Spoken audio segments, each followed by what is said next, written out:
The story begins in silence. A vast sea glimmers under the sun, waves rising and falling like the quiet breathing of the world. A single ship cuts across the water, its sail catching the wind as it approaches a shoreline that will one day become legendary. And over this tranquil scene, the narrator's voice drifts in, slow, steady, inviting the audience into a mystery older than empires. Imagine a place where the entire knowledge of the ancient world was gathered. Imagine a building so sacred to learning that travelers crossed deserts, oceans, and years of hardship just to read a single scroll. Imagine a dream so powerful that even kings bowed before it. That dream once existed, in a city built on the edge of the sea. And then, without warning, it vanished. Not a trace, not a remnant, not a whisper of its shelves or its walls left behind. Only questions. Only stories. And a silence bigger than history itself, the Library of Alexandria. The greatest treasure humanity ever built. And the greatest loss we ever suffered. As the ship approaches the harbor, we meet our first recurring figure in this documentary, Callimachus, the elderly scholar whose fragile frame hides a fierce devotion to knowledge. His thin hands grip the railing as he watches the lighthouse rise in the distance. The Lighthouse of Alexandria, the tallest structure mankind has ever built, gleams in the early morning sun. Its flame burns even in daylight, as though it refuses to surrender its pride. Callimachus's eyes fill with emotion.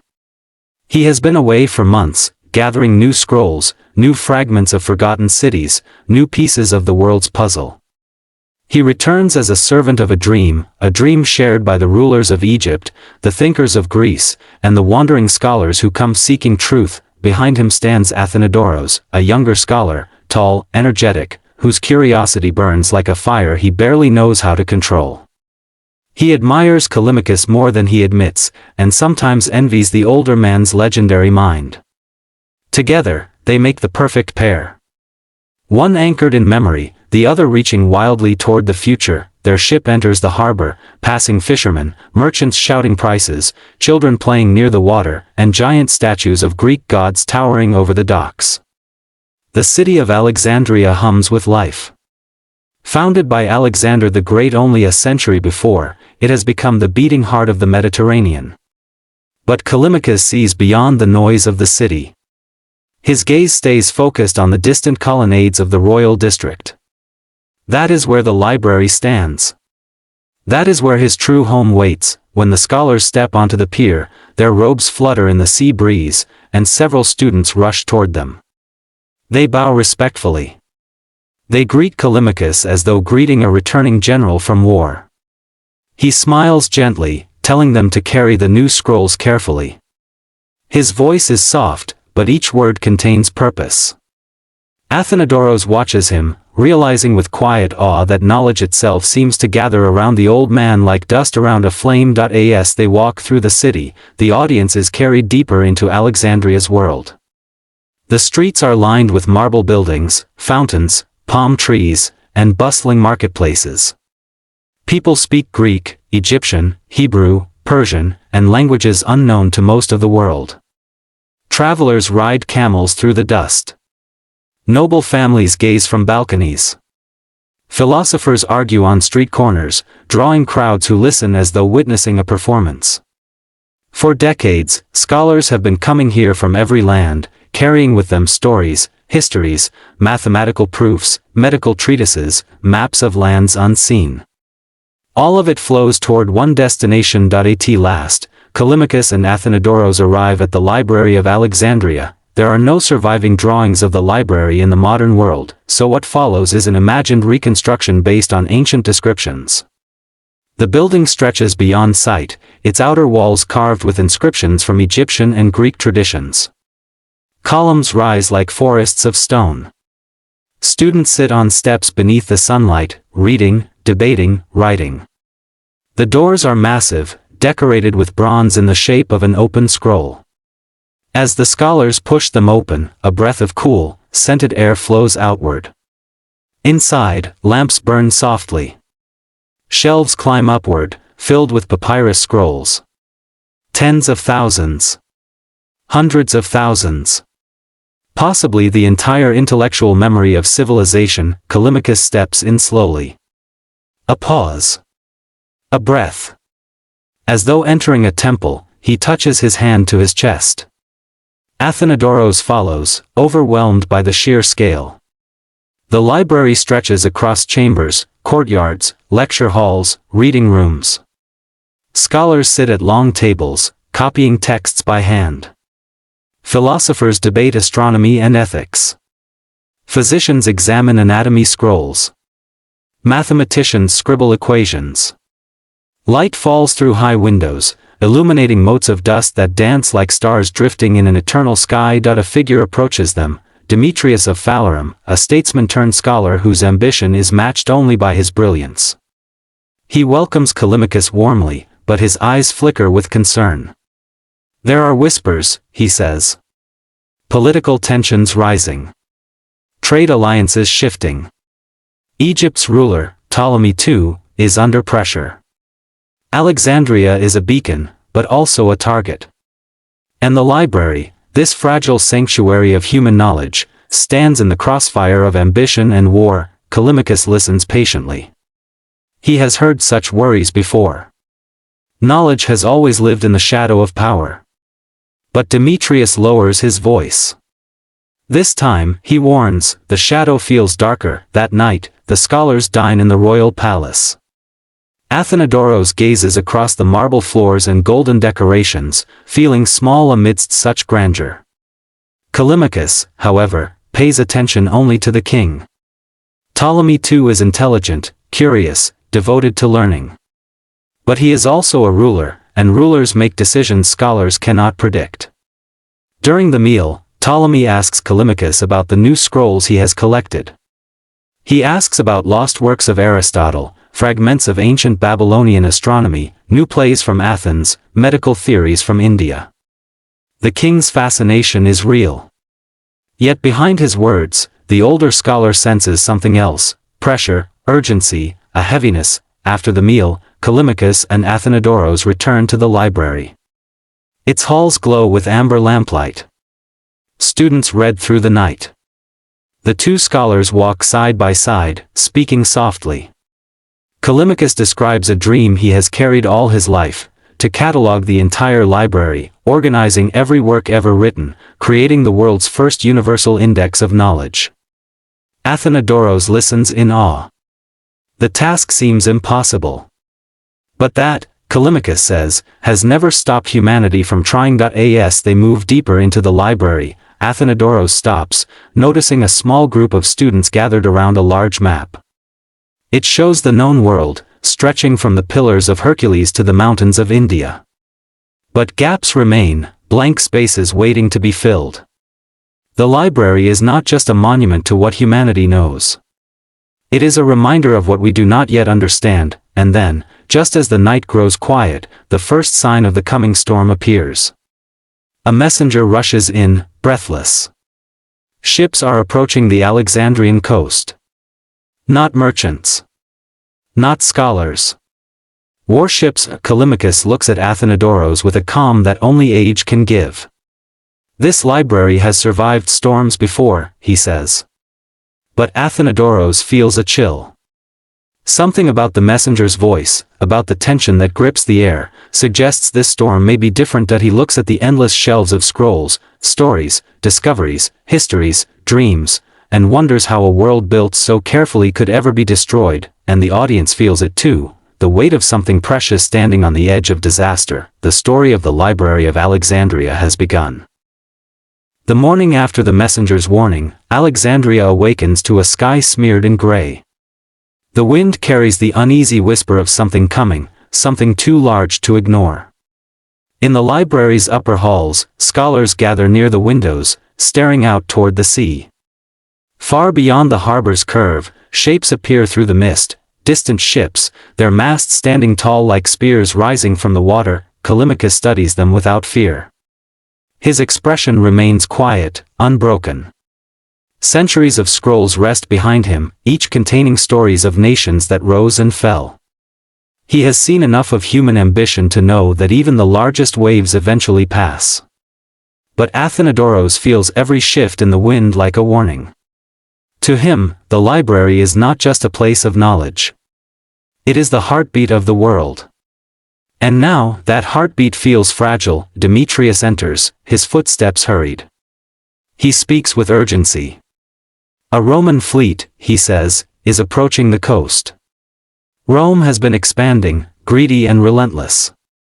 Egypt is wealthy, Alexandria wealthier still.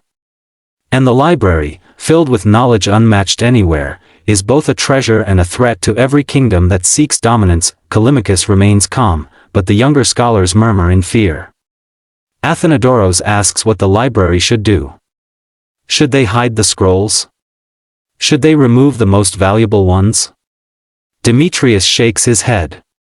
There is no way to move hundreds of thousands of texts. The library is too vast, too precious, too delicate. It cannot simply be packed away like a merchant's goods. If war touches Alexandria, knowledge itself will bleed. At the palace, Ptolemy too gathers his advisors. The king is intelligent, but pressure surrounds him on every side. A fragile alliance with Greece. A tense political relationship with Cyrene. And now, the shadow of Rome stretching across the sea. Ptolemy listens to military commanders shouting strategies, but his gaze wanders toward the palace gardens, where a single papyrus plant sways in the wind. Papyrus, the plant on which nearly every scroll in the library is written. It represents Egypt's gift to the world, writing, memory, civilization. And all of it is at risk. That he summons Callimachus privately. When the scholar arrives, the king admits something he has not told anyone. Rome has sent envoys demanding tribute, grain, and political concessions. If Alexandria refuses, war is inevitable. If they accept, Egypt becomes a shadow, a kingdom without dignity. Ptolemy's voice trembles slightly as he asks the question that haunts every ruler in human history. What should he choose? Honor or survival? Callimachus does not answer at once. He walks to the window and looks at the sky. The sun is trapped behind thick clouds. He speaks slowly, carefully. He says that kingdoms can fall and rise again. Kings can lose and regain power. But knowledge, once lost, never returns. If war touches the library, no tribute will ever bring its scrolls back. Ptolemy closes his eyes. The burden of the world rests on his shoulders. Back at the library, Athenodoros wanders through the halls, watching students copy texts under the dim torchlight. Their faces glow with the joy of learning, unaware of how delicate their world truly is. The young scholar stops before a shelf filled with treatises on astronomy.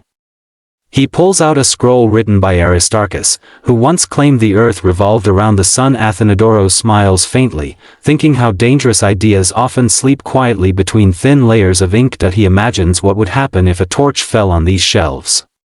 How quickly knowledge could turn into smoke. The thought chills him.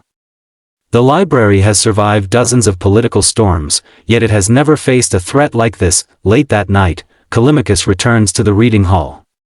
Only a few lamps burn now, casting long shadows across the floor. He sits beside Athenodoros, noticing the worry in the young man's eyes. The old scholar offers a gentle smile. Change comes for everything, he says. Even for knowledge. Even for empires. Athenodoros shakes his head. He refuses to accept that. He speaks passionately, insisting that the library is the last sanctuary of human memory. Without it, future generations will never know the thoughts of poets, the discoveries of mathematicians, the dreams of philosophers. They will never know who they once were. Callimachus listens, appreciating the fire in Athenodoros's voice. He tells him that every generation believes it stands at the end of the world. Yet somehow, humanity always continues. Even if the library fell, knowledge would not vanish entirely. It would survive in the minds of students, in distant villages, in fragments carried across deserts. But Athenodoros refuses this idea. To him, the library is irreplaceable. Unique. Eternal. Suddenly, the library doors burst open. A soldier rushes inside, breathless, shouting that Roman envoys have arrived at the palace. Alexandria holds its breath. The scholars gather outside, their robes fluttering in the cold air as rumors spread like wildfire. Some say Rome demands complete control of the harbor. Others whisper they demand tribute so enormous the kingdom will be brought to its knees. Inside the palace, Ptolemy meets the Roman envoys. Their expressions are hard, their words heavy. They demand political obedience, military cooperation, and enormous quantities of grain. They speak as though addressing not a kingdom, but a subject state. The king's jaw tightens. He refuses, the envoy's eyes narrow. Rome does not like refusals. When Ptolemy returns to the library, his face is pale. He gathers Callimachus, Demetrius, Athenodoros, and several other scholars. He speaks plainly. War may come, he says. And if it does, the library must decide whether to remain a beacon or become a shield. Should they open their doors to the public, offering knowledge to calm panic? Or should they close them, protecting the scrolls from looters, fire, and chaos? Callimachus closes his eyes, thinking. The silence stretches painfully long. Finally, he speaks. If the library closes, it betrays its purpose. But if it remains open, it becomes vulnerable. There is no perfect answer. Only the choice between two losses. Athenodoros steps forward. His voice trembles but does not break. He says the library should remain open. Knowledge should not hide. It should stand tall, even when the world collapses. Callimachus looks at the young scholar with sadness and pride. He knows the boy's heart is pure. But purity does not always survive war. The king nods. The decision is made, the library will remain open. In the days that follow, Alexandria becomes a city suspended between peace and war. Roman ships anchor nearby, their presence a silent threat. The streets grow restless. Merchants whisper of fleeing. Scholars gather scrolls in small protective bundles. Athenodoros spends every night helping students memorize texts, as though preparing them for a future where scrolls are ash. Callimachus writes furiously, attempting to finish his universal index of the library's contents. He works without rest, determined to preserve a map of knowledge even if the physical scrolls vanish. One evening, as torches flicker in the halls, a tremor shakes the library. People rush outside, staring toward the harbor. Flames. Smoke. Shouts rise in the distance. Something has happened. A ship. A spark. A fire. Athenodoros feels his chest tighten. He runs toward the entrance, Callimachus following behind, slower, yet steady. From the library steps, they see smoke rising from a warehouse near the docks. Soldiers sprint toward it. The flames climb higher. Demetrius arrives, gasping for breath. A fire has broken out during a skirmish near the Roman ships. No one knows which side caused it. All that matters is that the blaze is spreading. The night sky glows orange. Athenodoros turns toward the library, imagining the shelves filled with fragile papyrus. One spark. One gust of wind. That is all it would take. The storm is here, and the fate of the library hangs by a thread. The fire spreads quickly. Flames leap across the docks, igniting warehouses and spilling onto the streets. Citizens scream and run, clutching what little they can save. The wind carries sparks toward the library, threatening the fragile papyrus scrolls within. Callimachus grips Athenodoros' shoulder. Their eyes meet, filled with a mix of fear, determination, and grief. Inside, the scholars move swiftly, carrying the most valuable scrolls to protected chambers, trying to save centuries of knowledge from destruction. Demetrius directs the efforts, his voice firm even as sweat drips from his brow. Students memorize texts, copying as much as they can, hoping that human memory will carry what fire cannot, but the flames are relentless. The smoke fills the library's halls, curling around columns and staircases. The air grows thick with the smell of burning papyrus. The once calming lamps flicker and shiver. Callimachus closes his eyes, whispering a silent farewell to the works he has cherished his entire life. He knows some knowledge will survive, but not all. Some will vanish forever. Outside, Ptolemy too watches helplessly as his city burns. His advisors urge evacuation, but he cannot leave. His heart is tied to Alexandria, to its people, and above all, to the library. He understands the gravity of what is being lost. Generations of human thought, philosophy, and discovery are vanishing before his eyes.